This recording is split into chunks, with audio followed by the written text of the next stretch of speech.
Dude, if you're an online coach and you're brilliant at what you do, so much so that you've made it to the dizzy heights of $10,000 per month. To some people, you've made it, but you know that you are destined for more. But no matter what you try, you just can't seem to break past your revenue ceiling.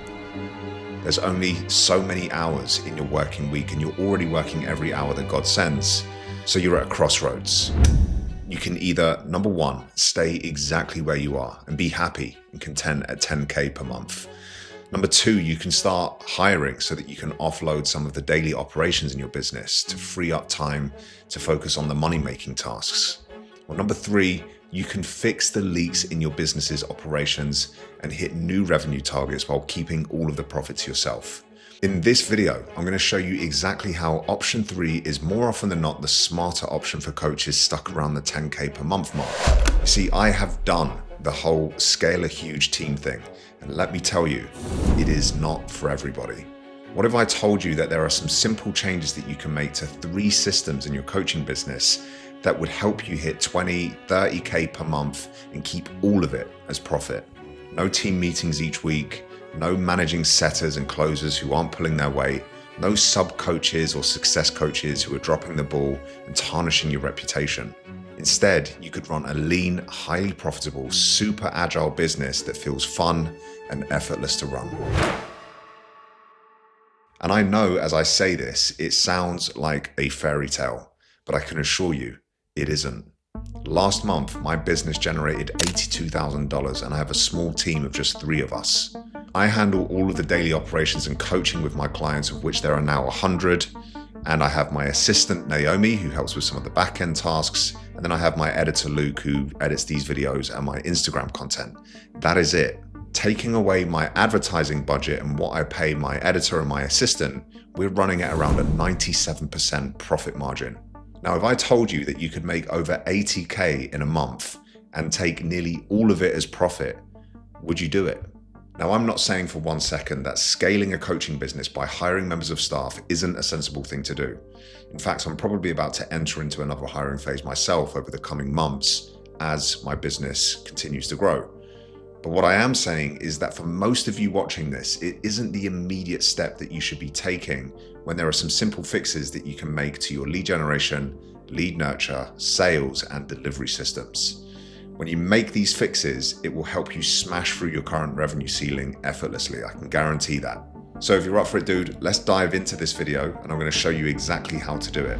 Okay, so the 3 major systems that a coaching business needs to operate effectively are number 1, lead generation, number 2, lead nurture and sales, and then number 3, client delivery. Now, there are 1,000,001 different ways to skin the same cat. But in this video, I'm going to show you how I operate each of these systems so that you can literally just copy me.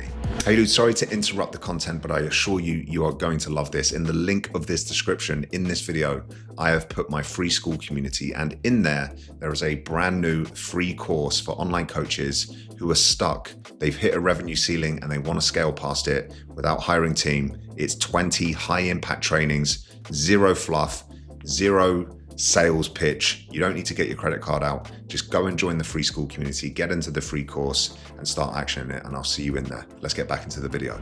So with lead generation, I keep things unbelievably simple. I essentially budget 10% of the business's profit each month into what I call growth tax ads.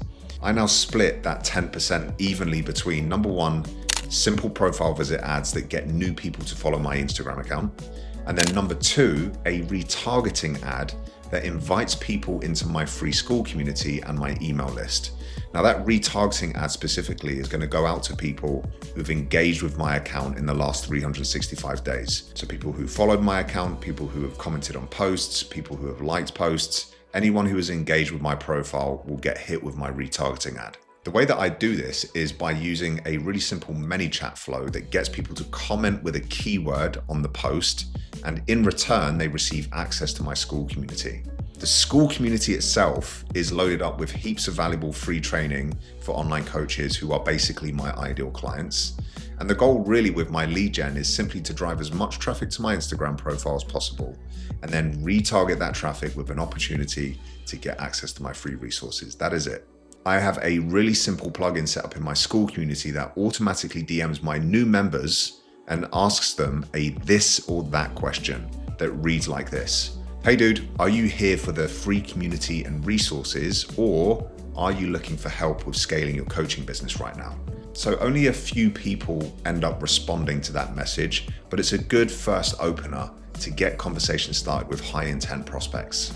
Now, lead nurture and sales, which is the second system that we're going to be looking at, this is where the magic happens. Because for me, I decided to go sales call-less in the middle of 2025, meaning I dropped sales calls from my daily operations. The outcome has been absolutely insane.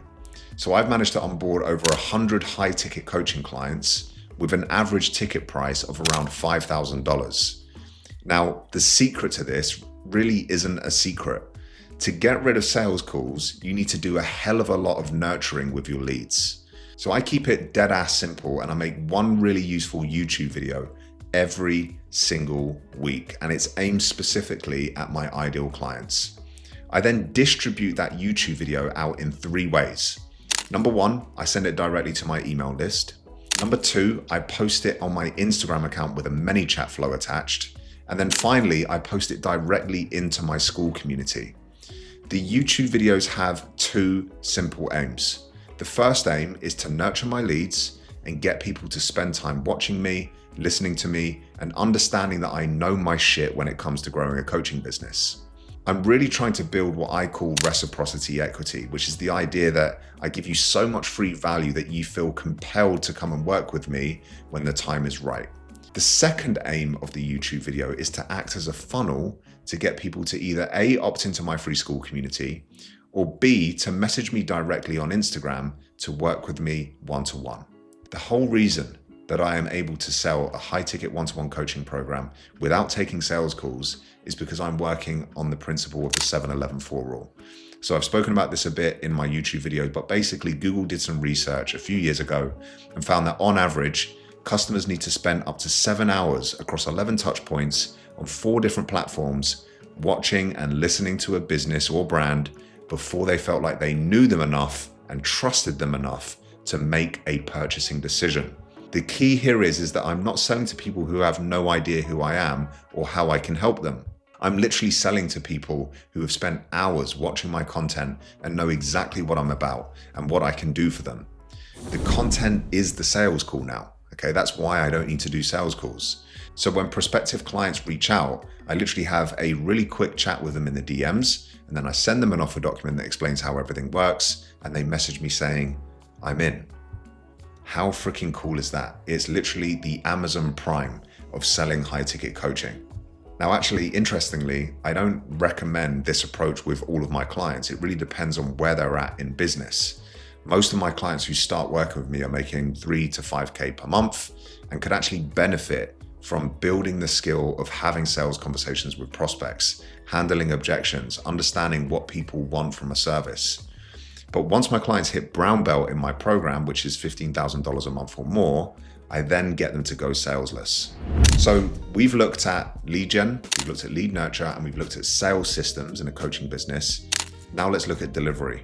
Arguably, delivery takes up the most time and energy from any coaching founder's calendar in the week. Usually it's because the founder of the coaching business hasn't created enough scalable resources to mitigate hundreds of the same repeated, frequently asked questions. Another massive trap that coaches fall into is they make a rod for their own back and create set check-in and communication cadence for their clients.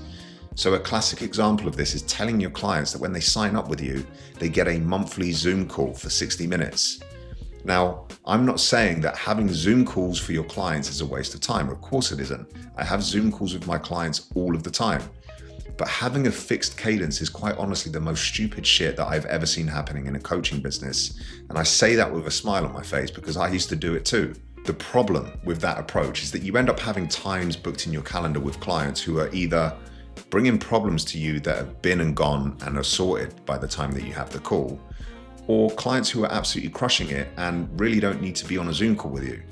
Both is a complete waste of time for both parties. So the way that I deliver my one-to-one support with my clients is called the one-to-one access stack approach. My clients get the exact support that they need when they need it. So this typically looks like going back and forth in our private Slack channel for daily support where it's needed, and then booking in Zoom calls when they're really stuck and Slack won't cut it. Now, this has been another huge shift in my coaching business that has blown me away, because I genuinely thought that if I open up my access to my calendar with my clients, that they were going to be booking in with me every hour under the sun, every single day, begging for my attention. But in fact, the opposite is true. Clients respect my time, energy, and boundaries, and they use Zoom when it's needed.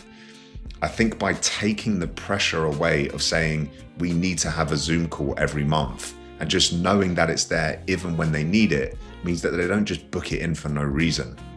The awesome thing with this approach as well is that you actually blow your clients away when they say, Ollie, I'm stuck with XYZ, and you end up getting them booked in on a call that same afternoon.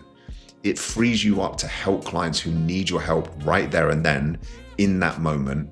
And on average, I spend no more than 3 hours a week on Zoom calls doing one-to-one coaching with clients. And that's with 100 clients right now. And that is it. I can assure you that if you fix these 3 main business systems in your coaching business, i.e. lead generation, lead nurture and sales, and then client delivery, you will not need to hire team members and give away a slice of your profits. You'll hit 20 to 30K a month very easily. And if you can commit to this approach for the next year, you're going to absolutely smash it. If you want to learn more about my coaching model, I actually did a 6-part mini-series that goes through it in detail. You can check out episode 1 here and it will walk you through the entire thing.